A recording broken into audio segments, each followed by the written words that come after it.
Joining us now, the former Chief Operating Officer for New York City's Division of Early Childhood Education, Emmy Liss. Emmy, thank you for giving us some time. I lived in New York for 10 years at the time that Mayor de Blasio got that universal pre-K off the ground, one of his probably major accomplishments during his time in office. And it seemed like a huge deal, particularly in a city as expensive as New York. And because childcare is so expensive, programs like that are so important. What's happened in New York? Is the program no longer on track? Morning, Alex and Rob. Thanks so much for having me on. I think first it's worth just taking a quick step back to explain what New York City built over the course of about a decade and moving towards a universal preschool program. So starting in 2014, there were just about 19,000 preschool spots available for 4-year-olds in New York.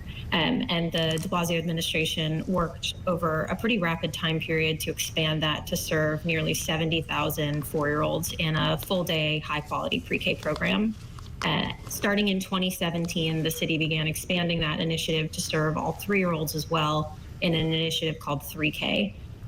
Now, the 4-year-old pre-K program, Preschool for All, was funded by a mix of state and city dollars. As you previously noted, there's really very little federal funding available for pre-K today, and it's been left largely to states and municipalities.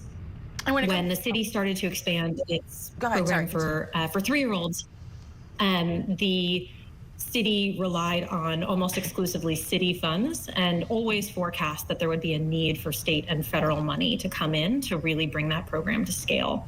The city did move forward in expanding the program with federal relief funding that came through as a result of the COVID-19 pandemic.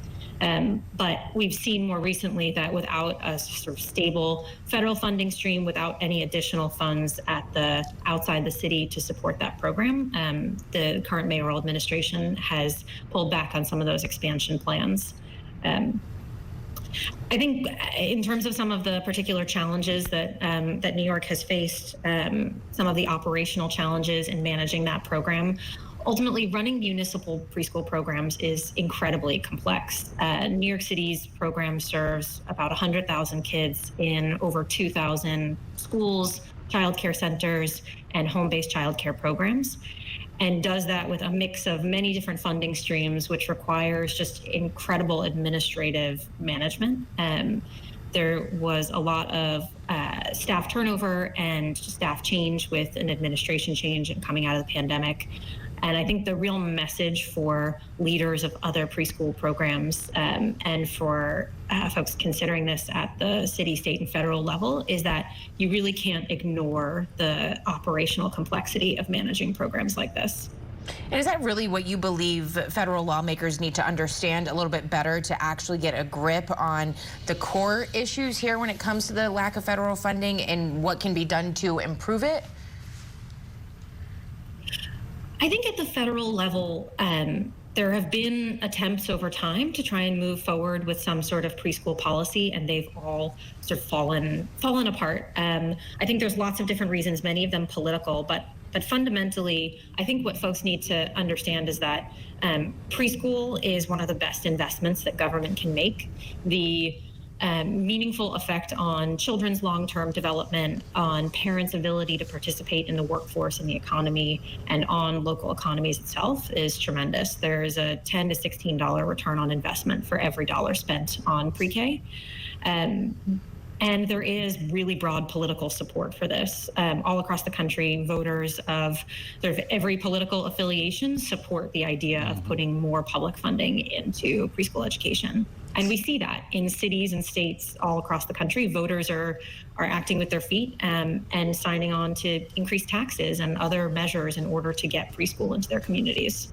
And at the moment, only 3 states, Vermont, Oklahoma, and Florida, along with D.C., offer universal free pre-K and preschool. So in other words, not a lot. The public sentiment is there. The public need is there. But whether government responds in a way that's effective is always a question. But to go back to what you said a second ago about because of politics, things have started to fall apart. What did you mean by that? I think there's been the primary reason folks don't necessarily want to sign on to something like a universal preschool initiative is ultimately the cost. Putting preschool in every community is really expensive, and to do it well, to do it with high quality, costs real money. But I think that if we start from sort of the fundamental premise of the benefits that pre-K can bring, we don't ask whether everyone should have access to second grade. We just fund it. And so I think the question we should be asking is why not universal pre-K? And really pushing on this cost question, because down the line we are paying the costs one way or another. But investing in children up front has an incredible long-term benefit that we aren't realizing at scale. And I think it's worth noting, you identified the handful of states that have sort of true universal pre-K policies, but there are at least a dozen more that have moved towards universal pre-K and are in some senses enrolling, close to what I think we would sort of view as universal enrollment. So there is real penetration and it's growing. Well, as two people with young kids, we can speak to the value of it and the need. But it's true, you hear politicians for the kids, for the future, for tomorrow, and well, here's a chance to put all of that. All those speeches into money. Investment, you would just think that if anyone is thinking that way, then it would be a no-brainer. All right, National Early Childhood Education. I think, if you were to ask legislators how many of them have sent their own children to pre-K, I think that would be a good litmus test for, what folks actually do see as the real value of this. Or they're wealthy enough that they sent them to private school, so it wasn't an issue for their family. One of those two things. True. All right, Emmy, thank you so much. We appreciate it. Yeah, thanks. All right, who will be